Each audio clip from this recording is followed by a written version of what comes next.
Hi sir. నమస్తే. నమస్తే అండి. సార్ మనకి భారతదేశంలోని ఇన్‌కమ్ వస్తుంది. ఆదాయం ఎక్కువగానే ఉంది. కానీ చాలామంది ఇంకా పేదరికంలోనే ఉంది. పూర్ సిట్యుయేషన్‌లోనే ఉన్నాము. సో, ఎందుకంటారు సార్?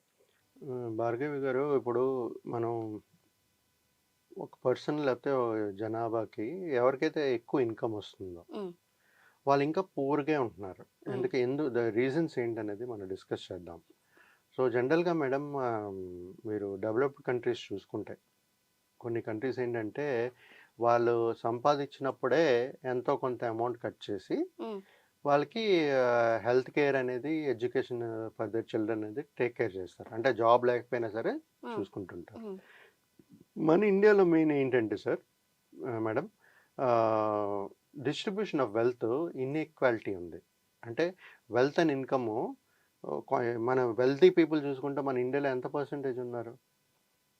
రైట్, వెరీ తక్కువ, 5-10%. హ్మ్. దానికంటే ఎక్కువ ఉండరు wealthy people. Ah! Okay. Right. Hmm. Income distribution కూడా ఇన్ఈక్వాలిటీ ఉంది. అంటే ఒకే పొజిషన్, ఫర్ ఎగ్జాంపుల్ ఒకే పొజిషను, ఇద్దరు పర్సన్స్ ఉన్నారనుకోండి. హ్మ్. ఒకరి జీతం తక్కువ, ఇంకోరి జీతం ఎక్కువ. హ్మ్.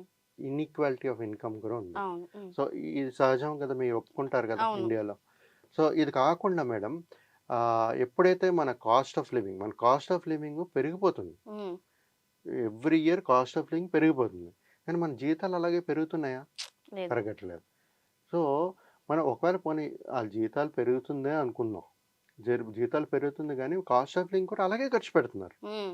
అవును. కరెక్టే కాస్ట్ సార్. ఆఫ్ లివింగ్ పెరిగిపోతుంది. ఎందుకంటే మరి ఖర్చు పెట్టేది ప్రతీదీ పెరిగిపోతున్నాయి. ఇన్‌ఫ్లేషన్ పెరిగిపోతుంది. హ్మ్. అది కాకుండా ఇప్పుడు జనరల్‌గా చూసుకుంటే high cost, high cost of living బాగా పెరిగిపోయాయి. హ్మ్. ఎక్స్‌పెన్సెస్ పెరిగిపోయాయి. హ్మ్. సో, దీనివల్ల ఏంటంటే మేజరు ఒక 2, 3 రీజన్స్ చూసుకుంటే హ్మ్. మన తెలంగాణనే తీసుకుందాం. లేకపోతే ఇండియాలో తీసుకుందాం. హ్మ్. Housing cost. హ్మ్. హౌసింగ్ కాస్ట్, ఒక ఇల్లు, ఒక ఫ్లాట్ కొనాలనుకుంటే ఇప్పుడు కోట్ల పైనుంది. అవును. ఒక గేటెడ్ కమ్యూనిటీలో ఏదో ఒక చిన్న ఫ్లాట్, 2 బెడ్‌రూమ్ ఫ్లాట్ అయినా తీసుకోవాలన్నా 1.2, 1.5, 2 సీఆర్ వరకు ఉంది. సీఆర్‌లున్నాయి. అవును. Right. So, cost of living అంత పెరిగిపోతుంది. హౌస్ కాస్టింగ్ అంత పెరిగిపోతుంది. హ్మ్. సో, సామాన్య ప్రజలు ఎవరికైతే ఇలాంటి ఒక హై ఇన్‌కమ్ వచ్చినోళ్ళు కూడా ఇన్వెస్ట్ చేయలేరు. హ్మ్. ఎందుకంటే అవును. వాళ్ళు ఇన్వెస్ట్ చేయాలంటే ఒక 20 ఇయర్స్, ఒక ₹1,00,000 జీతం వచ్చినా, 2,00,000 జీతం వచ్చినా వాళ్ళు 2,00,00,000 ప్రాపర్టీ కొనాలంటే 20 ఇయర్స్, ప్రతి ఇయర్ ఈఎంఐ కట్టుకోవాలి ఈఎంఐస్ కదా! 20 కట్టుకోవాలి. ఇయర్స్ కట్టుకోవాలి. ఇగ ఎలాగా రిచ్ అవుతారాళ్ళు? హ్మ్. అవ్వరు కదా! లోన్ అంటే అప్పే కదా!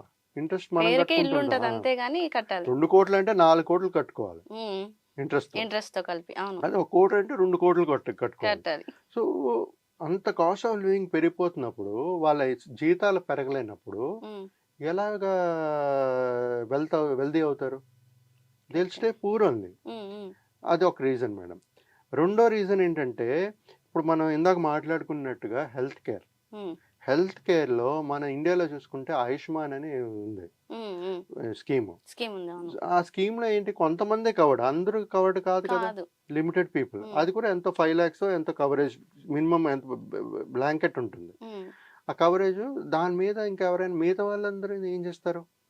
మిగతా వాళ్ళు ఆ కేటగరీలో లేనోళ్ళు, మిగతా వాళ్ళందరూ మళ్ళీ ప్రైవేట్‌గా తీసుకోవాలి కదా! తీసుకోవాలి. అవును. ఇన్స్యూరెన్స్ తీసుకోవాలి కదా! వాళ్ళు దాని ప్రీమియమ్స్ ఎంత, చాలా ఎక్కువ ప్రీమియమ్స్ ఉంటాయి. హ్మ్. అదే 60 ఇయర్స్ దాటిపోతే ఇంకా ఎక్కువుంటాయి. 60 ఇయర్స్ ఇప్పుడు నాకు తెలిసి ఏదో గవర్నమెంట్ ఒకటి లాంచ్ చేసింది. హ్మ్. ఆ 60 ఇయర్స్ నాకు తెలిసి 10,00,000 వరకు కవరేజ్ అనుకుంటా అది. హుహు. సో, అలాంటి స్కీమ్స్ అనేది వస్తే బానే ఉంటుంది. కానీ బిలో 60 ఇయర్స్ వాళ్ళకి హ్మ్. మళ్ళీ ప్రైవేట్ ఇన్స్యూరెన్స్, ఒక హెల్త్ ఇన్స్యూరెన్స్ తీసుకోవాలి కదా! తీసుకోవాల్సిందే.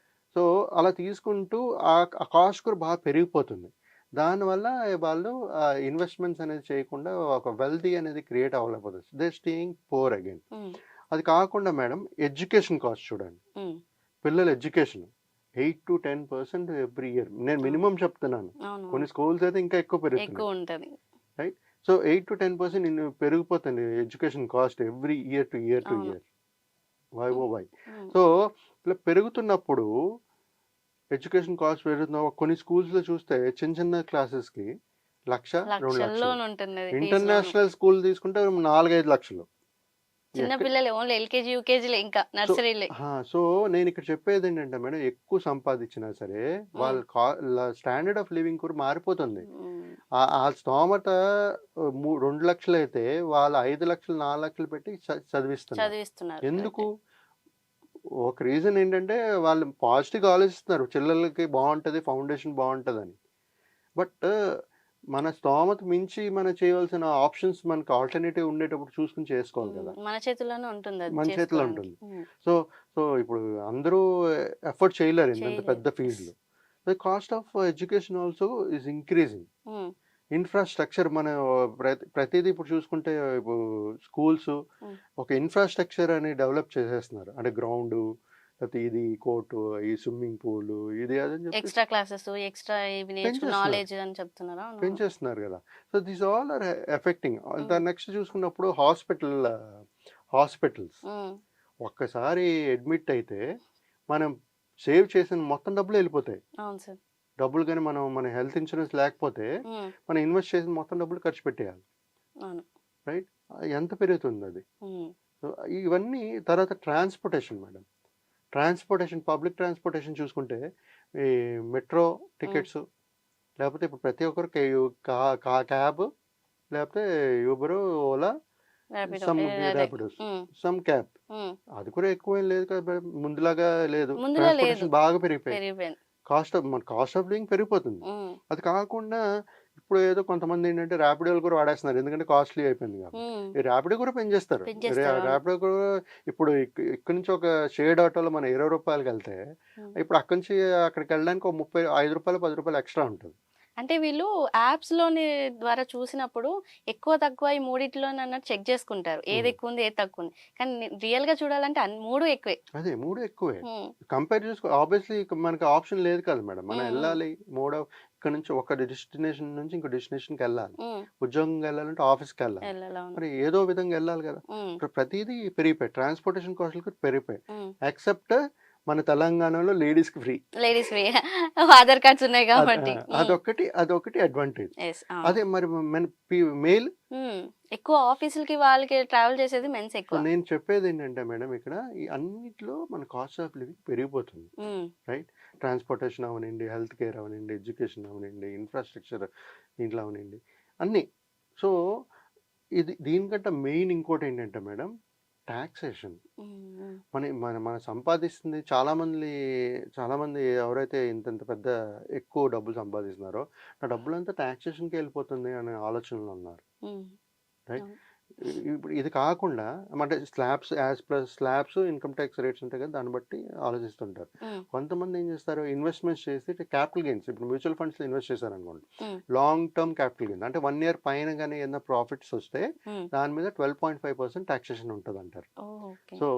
సో, ఎప్పుడైతే ఇలా లాంగ్ టర్మ్ ఇన్వెస్ట్ చేసి మనం ఇంత ఇన్వెస్ట్ చేసి మనకి రిటర్న్స్ వచ్చిన దాంట్లో కూడా మనం 12.5% టాక్సేషన్ టాక్స్ పే కట్టాలి చేయాలి. అని ఆలోచనొచ్చి ఇన్వెస్ట్‌మెంటే చేయడం మానేస్తున్నారు. ఓకే. ఆ స్టెప్ ఆ! తీసుకోవట్లేదు. కొంతమంది ఏం ఆలోచిస్తారు మనకి ఇంతింత టాక్స్‌లు మనం కడుతున్నాం గదా! మనకి గవర్నమెంట్ మనకి ఎలాంటి ఫెసిలిటీస్ ఇవ్వట్లేదు హ్మ్. అని ఒక్కొక్కరు ఆలోచిస్తుంటారు. అవును. సో, ఈ విధంగా ప్రతి ఒక్కరు చూసుకుంటే మనం మన మన ఇది ఇక్కడే మన కంట్రీలోనే మనం బతుకుతున్నాం గాబట్టి, మనం ఇక్కడే బతకాలి గాబట్టి, హ్మ్. మనం ఎక్కడో ఒక దగ్గర ఇన్వెస్ట్‌మెంట్స్ అనేది చేయాలి గదా! అవును. ఆపేసుకోకూడదు కదా! అవునవును. ఒక 12.5% లాంగ్ టర్మ్ క్యాపిటల్ గెయిన్స్ కట్టాలని జెప్పి మీరు ఇన్వెస్ట్‌మెంట్ ఆపేస్తే, మీరు ఎఫ్‌డీలేసుకుంటే హ్మ్. ఇన్వెస్ట్‌మెంట్స్ మీ కాస్ట్ ఆఫ్ లివింగ్ పెరిగిపోతుంటది. ఇన్‌ఫ్లేషన్ పెరిగిపోతుంటది. మరి ఫ్యూచర్ కాస్ట్ ఎలా కవర్ చేస్తారు మీకు? అవును. మీకొచ్చే 6% ఇన్‌ఫ్లేషన్ బీట్ చేయలేదనుకోండి. మీరు ఎఫ్‌డీలో గాని, దీంట్లో గాని ఏసినప్పుడు. హ్మ్. మ్యూచువల్ ఫండ్‌లో ఏస్తే ఏంటంటే on an average 12-15% historical data ప్రకారంగా 12-15% రిటర్న్స్ జనరేట్ చేసే ఛాన్సెస్ ఉంటాయి. ఓకే. గ్యారంటీడ్ కాదు. హ్మ్. బట్ ఛాన్సెస్ ఉంటాయి. ఛాన్సెస్ ఉంటాయి. అప్పుడు ఒక 6% ఎక్కువొచ్చినా మన వెల్త్ క్రియేట్ మన ఇన్‌ఫ్లేషన్ బీట్ చేసే ఒక కాస్ట్ ఆఫ్ లివింగ్ ఒక వెల్త్ క్రియేట్ చేస్తున్నాం గదా! చేసినట్టే. అవును. సో, ఆ విధంగా మనం ప్లాన్ చేసుకుంటూ ముందుకెళ్ళాలి. ఓకే అంతేగాని సార్. నాకు ఎంత ఇన్‌కమ్ వచ్చినా మేడం నేను ఇందాక చెప్పినట్టుగా హ్మ్. హ్మ్.